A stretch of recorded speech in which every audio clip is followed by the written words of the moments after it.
हमने सोचा कि हम खुद से ही रिवील कर देते हैं कि हमारा बच्चा अंडर ऑटिज्म स्पेक्ट्रम। जैसे ही स्कूल को बताया, उन्होंने तुरंत बोला कि हमारे पास तो सीट्स ही नहीं हैं, और अगर शायद सीट होता तो हम तो भी कंसीडर कर लेते, but currently we are full. जैसे ही मैं वॉक करना स्टार्ट किया, तभी मुझे एक कॉल आता है, और उस फ़ोन पे एक मेरी ही फ्रेंड की सोसाइटी की, उसने मुझे बुलाया कि मीनू कहाँ हो तुम, यहाँ बहुत सारे बच्चे मिलके आराध्य को मार रहे हैं।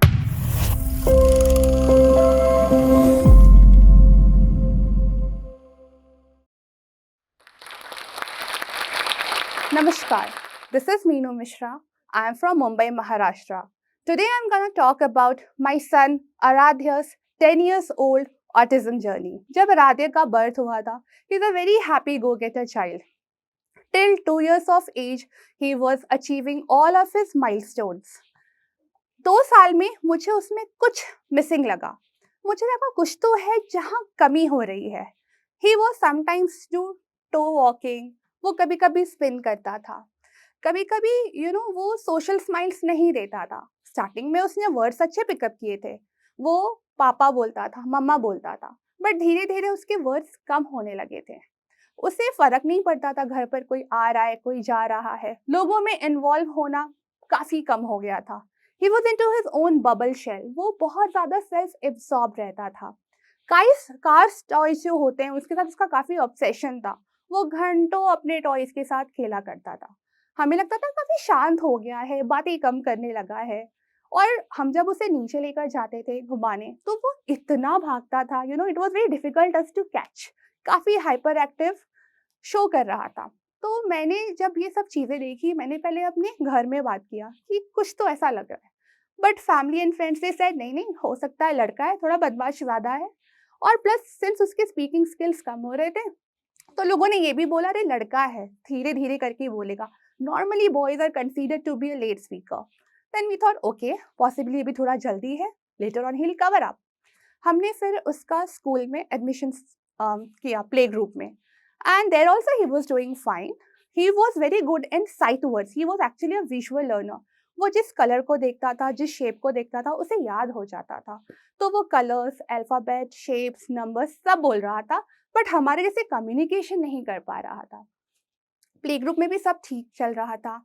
फिर भी हमें 2.6 में लगा, जब when he was 2.6 years, we thought let's go to a pediatric and let's just check if everything is all okay. हम pediatrician के पास गए. उन्होंने बोला सब कुछ ठीक है, not to worry, वो बोल लेगा धीरे धीरे करके.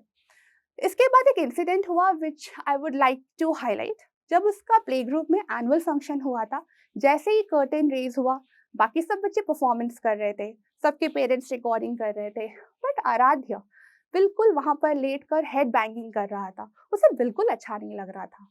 एंड वो मुझे थोड़ा खटका, कि why Radhe is doing like this. हम वहां से फिर बाहर आ गए थे, और फिर मुझे लगा let's go to speech therapist. Something is there कि वो मुझे नहीं बता पा रहा, वो मुझे प्रॉब्लम में दिख रहा था, बट क्या प्रॉब्लम है वो एक्सप्रेस नहीं कर पा रहा था. क्योंकि जब उसे भूख भी लगती थी या प्यास के लिए, वो कभी मेरे पास नहीं आता था कि मम्मी मुझे खाना चाहिए या मुझे पानी चाहिए. तो क्योंकि वो अपनी नीड्स कम्युनिकेट नहीं कर पा रहा था, और उसके कुछ कुछ behaviours like spinning and toe walking, तो हम स्पीच थेरेपिस्ट के पास गए. और जब हमने स्पीच थेरेपिस्ट को सारा चीज़ बताया कि हमसे बात करना नहीं स्टार्ट हुआ है, तब स्पीच थेरेपिस्ट ने उसको पूरा ऑब्जर्व किया और हमें बताया कि एक्चुअली आपको ऐसा लग रहा है कि वो बात नहीं कर रहा है, बट सच ये है कि वो आपकी बात सुन भी नहीं पा रहा है. आप जब उसे कॉल कर रहे हैं तो वो आपकी आंखों में आंखें डालकर आई कांटेक्ट कर नहीं रहा है, वो अपनी नेम कॉल पे रिस्पॉन्ड नहीं कर रहा है. तो उन्होंने हमें सजेस्ट किया कि आप प्लीज़ ऑक्यूपेशनल थेरेपिस्ट के पास जाइए, वो आपको और गाइड करेंगे. तो ठीक है, फिर स्पीच थेरेपिस्ट के बाद हम ऑक्यूपेशनल थेरेपिस्ट के पास गए. ऑक्यूपेशनल थेरेपिस्ट ने अगेन उसका एक प्रॉपर असेसमेंट लिया, और हमें कहीं ना कहीं उन्होंने एक क्लू दे दिया था कि ये लग रहा है ऑटिज्म है, बट आपको एक प्रॉपर डायग्नोसिस कराना पड़ेगा which is from the developmental paediatric, जो एक असेसमेंट करते हैं और एक फाइनल डायग्नोसिस देते हैं. उन्होंने काफ़ी असेसमेंट किया था ऑक्यूपेशनल थेरेपिस्ट में, लाइक उसका फाइन मोटर स्किल्स, उसके एज के हिसाब से क्या वो अपना पेन पकड़ पा रहा है, उसका ग्रॉस मोटर स्किल्स, क्या वो बॉल को कैच कर पा रहा है या थ्रो कर पा रहा है. और फिर हम कहीं ना कहीं इस चीज़ के लिए रेडी नहीं थे. जब भी हम गूगल में सर्च करते थे तो हमेशा एक वर्ड ऑटिज्म आता था, बट हमें लगा अरे ऑटिज्म तो हो ही नहीं सकता क्योंकि वो तो पोम्स बोलता है, वो तो अल्फ़ाबेट्स पहचानता है। तो फिर आफ्टर दिस हम डेवलपमेंटल पीडियाट्रिक के पास गए। डेवलपमेंटल पीडियाट्रिक ने फाइनली एक उसे प्रॉपर असेस किया which is a cost method and they do this method with achieving all the milestones. वो देखते हैं कि बच्चे के हिस्ट्री से अभी तक उसने कितने माइलस्टोन्स अचीव किए हैं और कितने लैगिंग हैं, एज अप्रोप्रिएट माइलस्टोन्स क्या अचीव हुए हैं। ये प्रॉपर 2-3 घंटे का प्रोसेस था। उसके बाद एक फाइनल स्कोर आता है। उस स्कोर पर डिसाइड करता है कि क्या वो बच्चा ऑटिज्म स्पेक्ट्रम में फॉल करता है। अगर हाँ, तो क्योंकि ये स्पेक्ट्रम है, इसकी सिवियरिटी लेवल भी अलग होते हैं, mild, moderate and severe.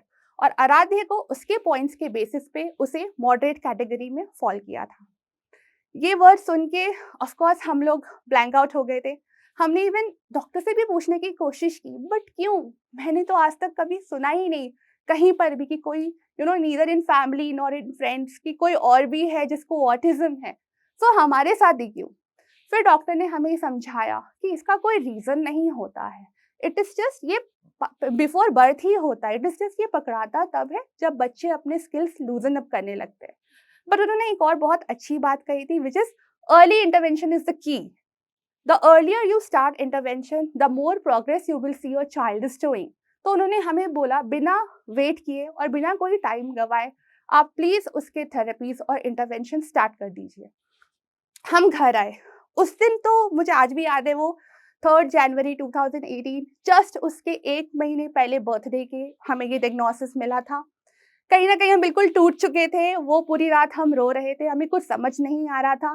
But one corner of my heart still I was little okay, क्योंकि प्रॉब्लम्स तो थी बट आज उस प्रॉब्लम्स का एक नाम मिल गया था व्हिच वाज़ ऑटिज्म। उसके ऑक्यूपेशनल थेरेपिस्ट ने हमें बताया कि आप जब गार्डन जाते हैं उसे अलग-अलग स्विंग्स में झुलाइए, अलग-अलग क्लाइंबिंग एक्टिविटीज़ करवाइए, हाथ से पकड़-पकड़ के वो रोप करना चाहिए ताकि उसके हाथ में स्ट्रेंथ आए।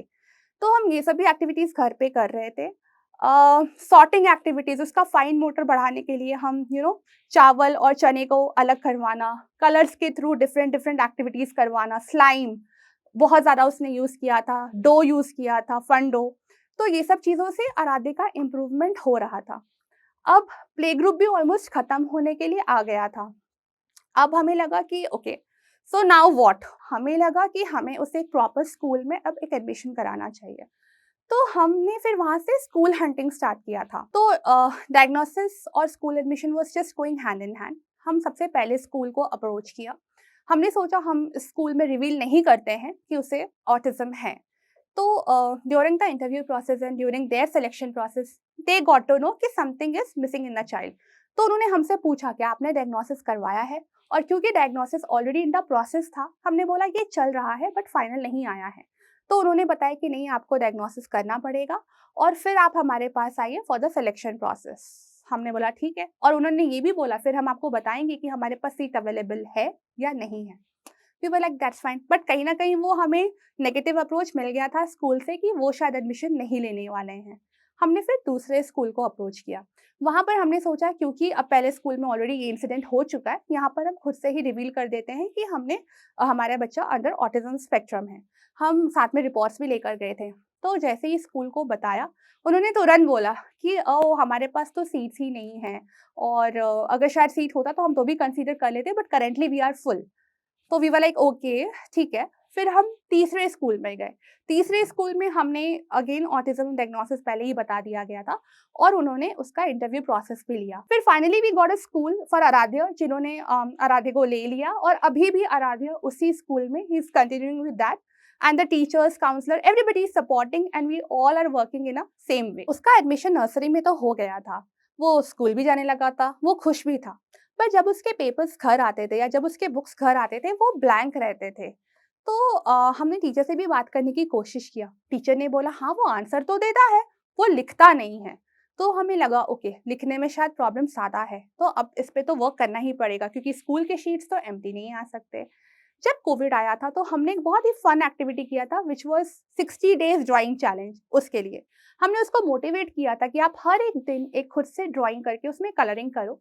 ऐसा हम 60 डेज तक करेंगे, और उस 2 महीने में वो 60 डेज होने के बाद हम एक बहुत ब्यूटीफुल वीडियो बनाएंगे और उसे यूट्यूब में अपलोड करेंगे। और वो चीज़ उसे इतनी ट्रिगर हो गई कि वो एक्चुअली डे 1 एक एप्पल बना लिया, डे 2 कुछ ग्रेप्स बना लिया और without any help of mamma and papa. And after 60 days बोलते हैं ना consistency is the key. Slowly we have seen कि आराध्या का राइटिंग ट्रेमेंडस इम्प्रूवमेंट हो गया है। उसका जो कलरिंग है अब वो विद इन द बाउंड्री होने लगा था। उसकी पेंसिल ग्रिपिंग्स अच्छी हो गई थी। वो क्रेयॉन्स को कैसे यूज़ करना है वो सीख रहा था। तो इससे काफ़ी ज़्यादा हमें हेल्प मिला और जब कोविड के बाद वो स्कूल जॉइन बैक किया, तब उसके बुक्स कभी भी ब्लैंक नहीं आते थे, वो लिखना स्टार्ट कर चुका था। आराध्या पढ़ता तो था, बट वो पढ़ने का उसका जब वो एक सेंटेंस पढ़ता था, उसका मीनिंग वो समझ नहीं पाता था। तो हमने ये रियलाइज़ किया कि शायद इसलिए उसे चैप्टर्स समझ नहीं आ रहे हैं, क्योंकि उसका मीनिंग क्या है, वो कहीं न कहीं कोरिलेट नहीं कर पा रहा है। तो जब मैंने बाकी बच्चों को देखा they have a good passion of reading novels, तो मुझे लगा क्यों ना ये आराधे पे भी अप्लाई किया जाए। बट नॉवेल रीडिंग करना ऑफ कोर्स वो तो उसके टेक्स्ट बुक से भी बहुत बड़े नॉवेल से जो उसे पढ़ना था और समझना था। इसके लिए हमने एक फन वे इंट्रोड्यूस किया। मैं आराध्य को मॉल में लेके जाने लगी। क्रॉसवर्ड में मैं उसे लेकर जाती थी और मैं उसे बोलती थी आप अपने चॉइस का कोई भी बुक खरीद लीजिए जो आपको लगता है कि आप पढ़ेंगे। और आराध्य ने एक अपने एज से कम अप्रोप्रिएट बुक उसने पिकअप कर लिया। हम घर आए और वो उसे मैं फ्री स्टडी टाइम देती थी। वो पढ़ने लगा और वो एंजॉय करने लगा और हमारा एक और गोल था कि जब वो बुक खत्म हो जाएगा हम वापस से क्रॉसवर्ड जाएंगे और सेकंड बुक उठाएंगे। और ये करते करते करते ये एक्सरसाइज के बाद आराध्य की आज खुद की अपनी एक ओन लाइब्रेरी है। वो बहुत सारे बुक्स पढ़ चुका है और अब उसे उस सेंटेंसेस का मीनिंग समझ में आने लगा। हाँ, ये डिफिकल्ट था और ये टाइम टेकिंग भी था, क्योंकि हर बुक पढ़ना, कंप्लीट करना, समझना, लेकिन स्लोली एंड कंसिस्टेंसी के साथ हमने ये अचीव कर लिया था। आज जब कुछ हमें जब शॉपिंग करना होता है, तो वो खुद जाता है, वो खुद अपने ड्रेसेस सेलेक्ट करता है, वो ट्रायल करता है और वो इनफैक्ट खुद बिलिंग कराता है। ये चीज़ हमने again for the social start किया था, but this has improved in tremendous way. जब हम उसे मेट्रोज़ बहुत पसंद है, वो मुंबई के हर मेट्रो स्टेशन को जानता है, वो आपको लेकर कहीं पे भी जा सकता है, लाइक वो इतना स्मार्ट है गूगल मैप्स में। तो इसका बहुत फ़ायदा हमें ये हुआ कि वो हमने उसको मेट्रो कार्ड देकर रखा है। वो खुद इनफैक्ट उसने खुद अपनी नानी को एक बार लेकर एक स्टेशन से दूसरे स्टेशन गया, वहाँ पे मॉल में उनको घुमाया और वापस घर लेकर आया। तो this is this he loves doing it और आई थिंक इतना सब कुछ इंडिपेंडेंट करते हुए उसका इन चीज़ों में इम्प्रूवमेंट भी काफ़ी हो रहा है। इसके अलावा लाइफ में बहुत सारे डिस्क्रिमिनेशन चैलेंजेस भी हमने फेस किए हैं।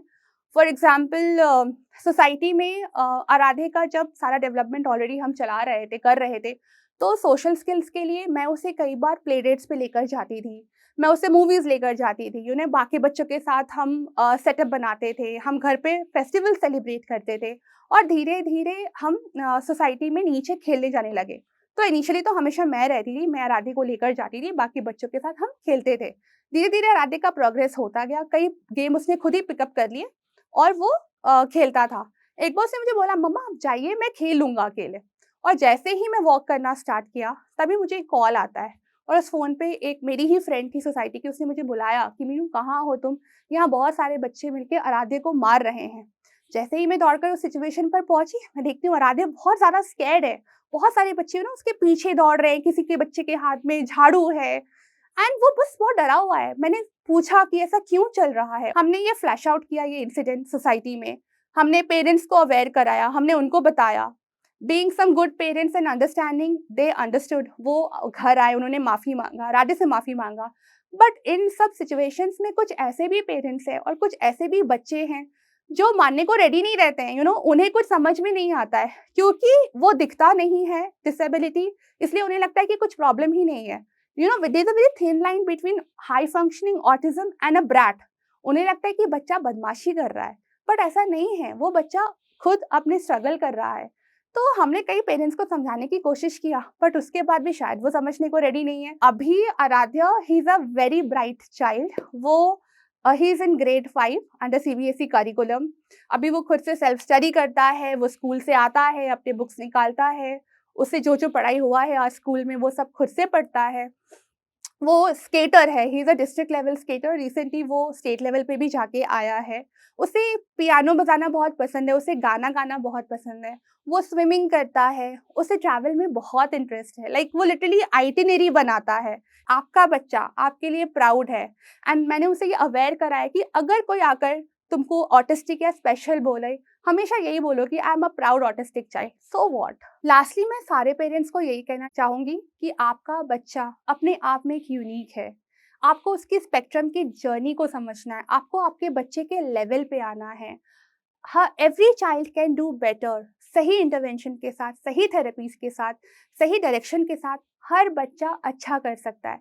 आज शायद जो मेरे बच्चे पे टिप्स एंड ट्रिक्स काम किए वो शायद आप में ना करें, शायद आपके डिफरेंट टिप्स एंड ट्रिक्स हों, लेकिन the main important thing is काम करना। और आप जितना अपने बच्चे पे काम करेंगे वो बच्चा उतना ही कहीं ना कहीं आपको अलग अलग तरीके से इम्प्रूवमेंट सिखाएगा। Thanks to Josh Talk for this platform and for inviting me to share my son's journey.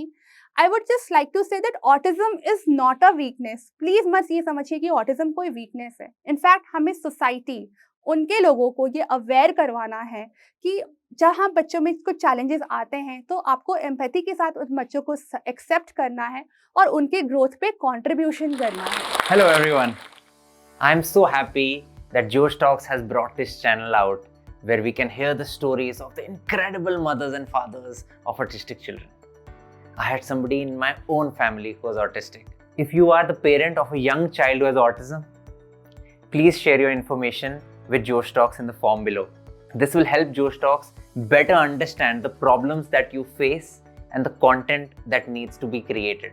Your information will be kept confidential. Only a few members of the team will have access to this data who will call you to have a short conversation with you.